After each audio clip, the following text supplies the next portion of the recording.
قرآن مجید فرقان حمید سورہ حشر میں سے کچھ جملے میں نے تلاوت کیے ہیں۔ اللہ کریم نے اپنے محبوب علیہ السلام کے غلاموں کی ایک صفت بیان فرمائی، شان بیان فرمائی، ایک خوبی کا ذکر فرمایا میرے محبوب کے غلاموں کی یہ شان ہے کہ وَيُؤْثِرُونَ عَلَىٰ أَنفُسِهِمْ، وہ اپنی ذات پر دوسروں کو ترجیح دیتے ہیں، وَلَوْ كَانَ بِهِمْ خَصَاصَةٌ، چاہے انہیں بڑی شدید ضرورت بھی ہو، اپنی ذات کو چھوڑ کر وہ دوسروں کی حاجت پوری کرتے ہیں، اظہار کرتے ہیں، قربانی دے دیتے ہیں۔ ایک آدمی وہ ہے جس کے پاس 10,000 روپیہ تھا، تو اعلان ہو گیا کہ دین کو ضرورت ہے تو اس نے 2,000 دے دیا، تو یہ قربانی نہیں، یہ اس آیت کا مصداق نہیں۔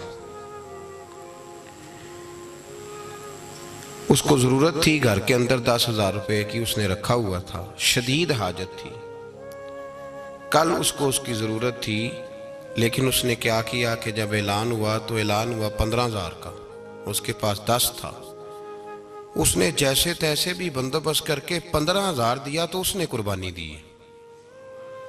یہ جو قربانی کا فلسفہ ہمارے ہاں پایا جاتا ہے نا، میں نے اپنے دوست پہ بڑا احسار کیا، میں نے دین کے لیے بڑی قربانی دی، میں نے جد و جہد کی، تو کیا جد و جہد کی؟ جو آدمی فارغ تھا وہ محفل میں آیا تو اس نے کوئی قربانی نہیں دی، وہ فارغ تھا۔ قربانی اس شخص نے دی جس کی دکان کھلی ہوئی تھی، کاروبار چل رہا تھا، وہ چھوڑ چھاڑ کے سارا کچھ آیا، اس نے قربانی دی ہے۔ جو آدمی بوڑھا ہو گیا، ریٹائر ہو گیا، مسجد آ کے بیٹھ گیا، اللہ اللہ کرنے لگا، اس نے کوئی قربانی نہیں دی، تو فارغ تھا تو آ گیا۔ کمال اس شخص کا ہے جس کے اندر طاقت تھی، قوت تھی، گناہ کر سکتا تھا، معاذ اللہ سارے برے عیب وہ حاصل کر سکتا تھا، لیکن اس نے اللہ کی رضا کے لیے اپنے نفس کو کچل ڈالا، اپنی خواہشوں کو ذبح کیا، خدا رسول کو راضی کیا، تو اس نے قربانی دی۔ ایک قربانی کا فلسفہ وہ ہے جو ہمارے ہاں پایا جاتا ہے، میں نے بڑی قربانی دی، کیا قربانی دے دی جی؟ قربانی میں نے یہ دی کہ میں نے 2.5% زکوٰۃ دی۔ یہ قربانی نہیں بھائی، یہ تو تیری ذمہ داری ہے، ذمہ داری کو تو قربانی کہہ رہا ہے۔ مال کی 2.5% زکوٰۃ دینا ذمہ داری ہے، قربانی اور ذمہ داری کا فرق یاد رکھیں، یہ قربانی تھوڑی ہے۔ میں نے نمازیں پڑھی جی تو آپ نے احسان کیا، یہ ذمہ داری تھی، آپ کی رزق نہیں کھاتے اللہ تعالیٰ کا، رزق نہیں کھاتے۔ میں نے قرآن شریف پڑھا تو آپ نے ذمہ داری پوری کی ہے۔ میں نے ساری زندگی بیٹھ کے اللہ رسول کی بات سنائی تو بھیا آپ تنخواہ لیتے تھے۔ ذمہ داری اور قربانی میں فرق ہوتا ہے۔ قربانی کیا ہے؟ قربانی یہ ہے کہ میری چڑھتی جوانی تھی، جولانیاں تھی، طاقتیں تھی، ہمتیں تھی، میں دنیا خرید سکتا تھا، میرے اندر ساری صلاحیت تھی، میں دنیا کے ہر فن کا ماہر تھا، میں سب کچھ کر سکتا تھا، لیکن میں نے اپنی ہر چیز اپنے محبوب کے نام کر دی۔ یہ قربانی ہے۔ جس نے اپنی خواہش پہ پیر رکھ کے کچھ کیا اس نے قربانی دی ہے صاحب، اس نے قربانی دی۔ دیکھیے نا، نبی پاک صلی اللہ علیہ وسلم پر یہ آیت نازل کب ہوئی، اس کا شان نزول ملاحظہ فرمائیے۔ حضور صلی اللہ علیہ وسلم کے پاس ایک مہمان آ گئے رات کے وقت میں، جب وہ آئے تو حضور نے پوچھا کھانا کھانا ہے؟ تم نے کہا کھانا ہے۔ جھوٹ اور بھوک کو جمع کرنا منع ہے، کہا جی کھانا ہے۔ تو حضور صلی اللہ علیہ وسلم نے فرمایا ازواج مطہرات کے گھروں میں پتہ کرو کچھ ہے۔ حضرت ام سلمہ کے گھر میں پتہ کیا تو کہا یا رسول اللہ 4 دن سے روٹی نہیں پکی۔ حضرت زینب سے پوچھا تو کہا حضور کئی دن سے چولہا ہی نہیں جلایا۔ حضرت عائشہ صدیقہ، حضرت میمونہ، حضرت سودا، تمام گھروں سے بظاہر یہ 2 جہاں کے شاہ ہیں، پر پاس کچھ رکھتے نہیں، 2 جہاں کی نعمتیں ہیں ان کے خالی ہاتھ میں، ہر چیز ہے پر فقر اختیاری ہے، کوئی شے نہ ملی۔ تو نبی پاک صلی اللہ علیہ وسلم نے مسجد میں اعلان کیا، فرمایا کون ہے جو میرے مہمان کو روٹی کھلائے؟ ان لفظوں کا حسن کوئی حسن والا ہی سمجھ سکتا ہے۔ فرمایا کون ہے جو میرے مہمان کو کھانا کھلائے؟ تو ایک صحابی لے گئے اور اٹھے، وہ صحابی جو صحابہ میں غریب تھے، ایک انصاری جو غریب آدمی تھے،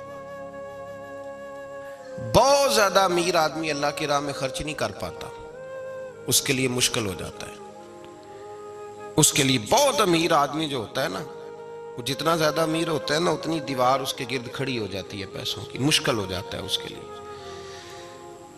غریب آدمی کھڑے ہوئے، اگرچہ میرے محبوب کے غلاموں میں جو بڑے امیر تھے وہ بھی خرچ کرنے میں بڑے آگے تھے. حضرت عثمان غنی رضی اللہ تعالیٰ عنہ، حضرت عبد الرحمن ابن عوف، حضرت ابو بکر صدیق رضی اللہ. لیکن یہ غریب آدمی کا حضور میں لے جاؤں گا، میں لے کے جاؤں گا. اور یہ بخاری مسلم ہے. حضور نے فرمایا لے جاؤ. وہ اب صحابی گھر لے گئے اور بیوی سے مشورہ کیا. بات پہ غور کرنا، ہر چیز کی بھوک دیکھی جا سکتی ہے، بچوں کی نہیں دیکھی جا سکتی. وہ انصاری حضور کے مہمان کو گھر لے گئے، جا کے بیوی سے مشورہ کیا. کہا بھلی مانس گھر میں کچھ ہے؟ تو اس نے کہا تھوڑا سا بچوں کے لیے کھانا رکھا ہے. بچوں کے لیے. بچے تو بزدل کر دیتے ہیں، بچے تو آدمی کو بزدل کر دیتے ہیں، بچے تو مار دیتے ہیں، کلیجہ پھٹ جاتا ہے بچہ بھوکا ہو تو، نیند ہی نہیں آتی. اب صحابی اپنی بیوی سے کیا کہتے ہیں؟ کہتے ہیں بچوں کو بہلا کے سلا دے، اور رسول اللہ کے لیے نہیں، رسول اللہ کے مہمان کے لیے. بھئی نبی پاک کے لیے نہیں، حضور کے.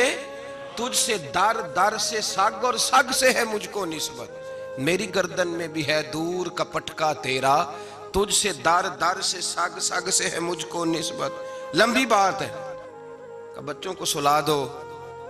بی بی نے بچوں کو سلا دیا تو میاں بیوی کا مشورہ ہوا کہ مہمان کے ساتھ بیٹھ کے روٹی کھانا بھی سنت ہے. تو اب مہمان کے ساتھ بیٹھ کے کھانا بھی ہے، تو کھانا ہے ایک دو آدمی کا. اب خاوند اپنی بیوی کو تیار کرتا ہے کہ میں بھی کھانے پہ بیٹھ جاؤں گا، تو بھی بیٹھ جانا. اور جب مہمان کھانے میں ہاتھ ڈال لے تو اٹھنا، کہنا او ہو دیا تو صحیح کیا ہی نہیں، ابھی بجھ جائے گا، اور جا کے دیا بجھا دینا. ہم ہاتھ ہلاتے رہیں گے، مہمان روٹی کھاتا رہے گا. اور یار اس درد کو، اس کیف کو سمجھو. گھر میں بچے بھی بھوکے، بچوں کی ماں بھی بھوکی، بچوں کا باپ بھی بھوکا. دسترخوان پہ روٹی لگ گئی، روٹیاں چن ڈالی. بی بی اٹھی کہنے لگی او ہو چراغ تو صحیح کیا ہی نہیں، یہ تو بجھ جائے گا. حوصلے مند بی بی جس نے بچے بھوکے سلا دیے، وہ بھوکے سوئے ہوئے بچوں کی بھوکی اماں اٹھی اور اپنے خاوند کی تابع داری میں اٹھی. میں گڈی تے ہتھ ڈور سجن دے، وہ جنج رکھے اونج رہنا ہے. اٹھی اور اس نے نہ دیا ٹھیک کرنے کے بہانے بجھا دیا. مہمان روٹی کھاتا رہا اور رسول اللہ کے نوکر قربانی دیتے رہے. وہ روٹی کھا کے سیر ہو کے بستر بچھایا تو سو گیا. یہ میاں بیوی ساری رات بچوں کی طرف دیکھتے رہے اور غور کرتے رہے اور راضی رہے کہ ہم نے حضور کا فریضہ نبھایا ہے. قربان جاؤں محبوب پہ، بے خبر ہو جو غلاموں سے وہ آقا کیا ہے. وہ صحابہ وہ اگر قربانیاں دیتے تھے تو جو اعزاز ملتا تھا وہ بھی بڑا شان والا ہے. صحابی کہتے ہیں میں فجر کی نماز پڑھنے مسجد آیا، پہلا قدم رکھا تو میرے کریم بولے. حضور نے فرمایا رات جو تو نے اور تیری بیوی نے عمل کیا ہے خدا کو بھی بڑا پسند آیا ہے، محمد مصطفیٰ کو بھی بڑا پسند ہے. اور پھر ایک لفظ اور ہے حدیث میں، ایک روایت میں کچھ جملے اور بھی ہیں. حضور نے فرمایا جب تو اور تیری بیوی رات مہمان کے ساتھ ایثار کر رہے تھے نا، تو عرش کا مالک تمہیں مسکرا کے دیکھ رہا تھا. رب تمہیں دیکھ کے مسکرا رہا تھا. رب تمہیں دیکھ کے مسکرا. تر دامنی پہ شیخ ہماری نہ جائیے، ہم دامن نہ چھوڑ دیں تو فرشتے وضو کریں. پر میں وہ مسکرا رہا تھا کہ میرے بندے میرے رسول کی رضا کے لیے کیا کر رہے ہیں. اور صاحب دیکھو، نبی پاک کے لیے نہیں، خاندان کے لیے نہیں، خاندان نبوت کے لیے نہیں، حضور کے نہ سمجھیں یار، اس پہلو کو سمجھیں. نبی پاک کے بریلی کے امام بول پڑے، فرمانے لگے تجھ سے در، در سے سگ، سگ سے ہے مجھ کو نسبت. تجھ سے در، در سے ساگ کتے کو کہتے ہیں فارسی میں. فرماتے محبوب تیرا دروازہ اور دروازے پہ کتا، اور کتے کے پاس میں بیٹھا ہوں. چلو کتے کے پاس تو بیٹھا ہوں نا، میری گردن میں بھی کوئی تو پٹکا آیا ہی ہے نا. تجھ سے در، در سے سگ، اور سگ سے ہے مجھ کو نسبت. چلو میری گردن میں بھی ہے دور کا پٹکا تیرا. قرآن مجید بول اٹھا. رب کریم نے فرمایا حبیب یہ تیرے غلام وہ ہیں کہ وَيُقْصِرُونَ عَلَىٰ أَنفُسِهِمْ وَلَوْ كَانَ بِهِمْ خَصَاصَةٌ. فرمایا ان کا حال یہ ہے کہ جس چیز کی شدید حاجت ہوتی ہے وہ بھی اپنے بھائیوں پہ قربان کر دیتے ہیں، وہ دے دیتے ہیں تیرے نام پہ. جب مکے والے مدینے آئے انصار مدینہ تو میرے مصطفیٰ کریم نے فرمایا نہ تمہاری نسلیں ایک ہیں نہ قبیلے ایک ہیں، لیکن تمہارا نبی ایک ہے، تمہارا رسول ایک، خدا ایک، کتاب ایک، تمہارا میری وجہ سے رشتہ ہے، چلو اپنے بھائیوں کے ساتھ احسار کرو، چلو احسار کرو۔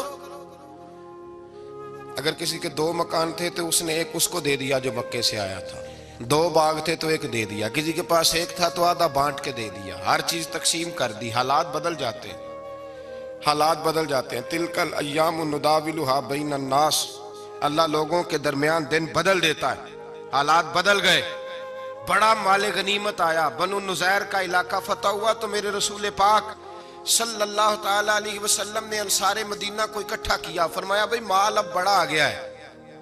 2 باتیں، یہاں تو اس طرح کرتے ہیں کہ میں ان کو کہتا ہوں جو مکے سے آئے تھے کہ جتنی تمہاری جائیدادیں باغ انہوں نے لیے ہیں واپس کر دیتے ہیں تمہیں، اور جو مال آیا ہے وہ بھی تم میں سے آدھا آدھا دونوں کے درمیان بانٹ دیتے ہیں، یا جیسے تمہارا دل چاہے، تمہارے مال بھی واپس کرتے ہیں اور جو وہاں سے مال آیا وہ تمہارے بیچ بانٹ دیتے ہیں، یا اگر تم کہو تو یہ مال ان کو دے دیتے ہیں مہاجرین کو، اور تمہیں تمہارے مال واپس مل جاتے ہیں۔ حضور نے پوچھا انصار مدینہ سے، حضرت سعد بن معاذ، سعد بن عبادہ تڑپ کے کھڑے ہوئے، عرض کی محبوبہ میں تو ابو بکر کو جانتا ہی نہیں تھا، حضور مجھے کیا پتا عمر کون ہے، میں کیا جانوں عثمان غنی مولا علی کی عظمتوں کو، محبوبہ میں نے تو تجھے ان کی طرف مسکرا کے دیکھتے ہوئے دیکھا ہے، تیرا جلوہ دیکھا ہے، تجھ سے در در سے سگ سگ سے ہے مجھ کو نسبت، یا رسول اللہ صلی اللہ علیہ وسلم ہم سے مشورہ نہ کریں، آپ اس طرح کریں جو جائیدادیں ہم نے انہیں دی ہیں وہ بھی ان کے پاس رہنے دیں، اور جو مال آیا ہے وہ بھی ان میں تقسیم کر دیں، اس لیے کہ ہمیں تو بس اتنا پتہ ہے کہ یہ آپ کے غلام ہیں، آپ کے نوکر ہیں، ہمیں اس سے زیادہ کسی چیز کے کوئی غرض، بس آپ کے غلام ہے، بات ختم ہو گئی۔ حضور خاموش ہو گئے۔ صحابہ کہتے ہیں دیر کے بعد ہم نے کہا فیصلہ ہونا چاہیے، فیصلہ پتہ کیا ہوا؟ حضور نے ہاتھ اٹھائے، کہا اے اللہ میرے مدینے والوں پہ رحم فرما، اے اللہ میرے انصار پہ رحم فرما، اللہ ان کے جذبے قبول فرما۔